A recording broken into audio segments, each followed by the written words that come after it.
Friends, good morning.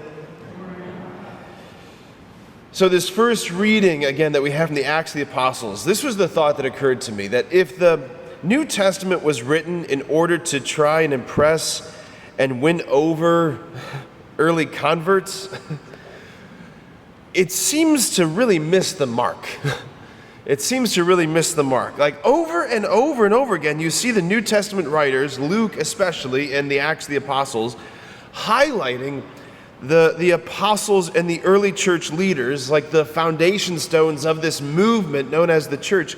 The scriptures are highlighting the foibles and the faults and the failures and the sins and the horribleness of these individuals. They're so unimpressive and they're so painfully human. So unimpressive and so painfully human.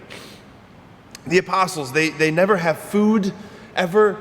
They never seem to get what Jesus is saying. They stick their feet in their mouths over and over again. James and John, right? They come into a territory and there's people who are rejecting Jesus and they say things like, "Do you want us to call down fire to consume them?"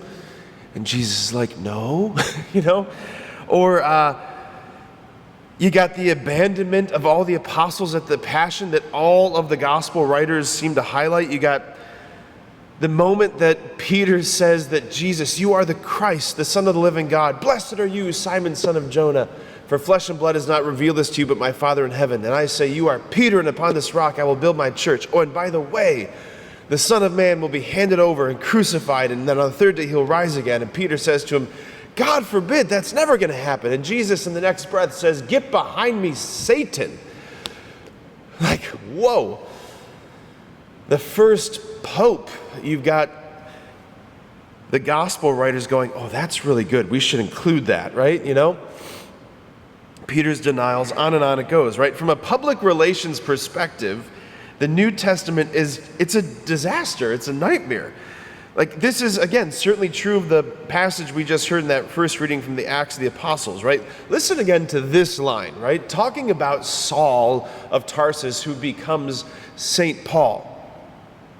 Like, they didn't have to include this. Luke didn't have to include this.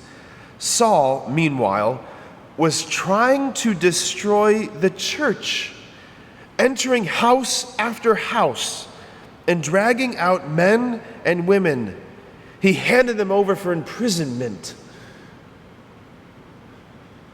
dragging them out of their houses. He's trying to destroy the church. Who are we talking about? Oh yeah, the guy who's like the other pylon upon which the whole church is built. Like, when composing his book, the Acts of the Apostles, Luke didn't feel the pressure to airbrush this chapter of Paul's life out. Like, he doesn't leave it out. He's not embarrassed by it. In fact, he goes out of his way to highlight this chapter of Paul's life, this violent anti-Christian past. He highlights his murder of Stephen, right? It says, right, they buried his body. Like, okay, Luke, you didn't have to include that, but he did.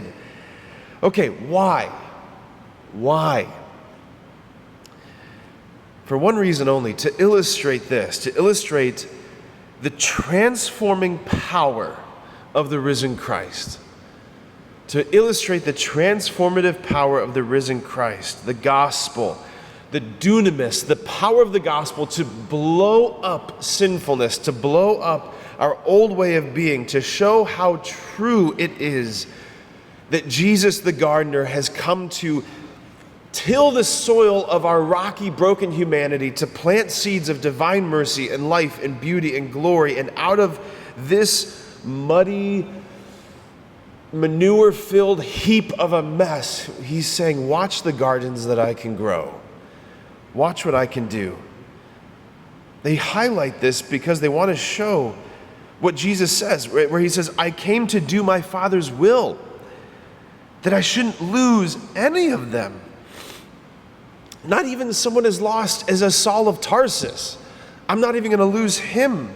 Not even he will be taken out of my hand, right? In the gospel, Jesus tells us, He says, I am the bread of life. I am the bread come down from heaven. All throughout scriptures, all throughout literature, bread is always associated with the basic sustenance, the basic food of human sustenance. It's what you need to survive. And Jesus is identifying himself as the basic sustenance of life. And what is that? It's the beauty of his love. It's a love that is quite literally out of this world. And then once you taste it, you're never the same. Like, just ask Saul of Tarsus. Nobody's past is so broken. Nobody's past is so dark. Nobody's past is so damaged that the love of Jesus can't reach it, that the love of Jesus can't transform it. Like, that's the incredible good news of Easter. That's the incredible good news of Easter. That's why we sing Alleluia. Amen.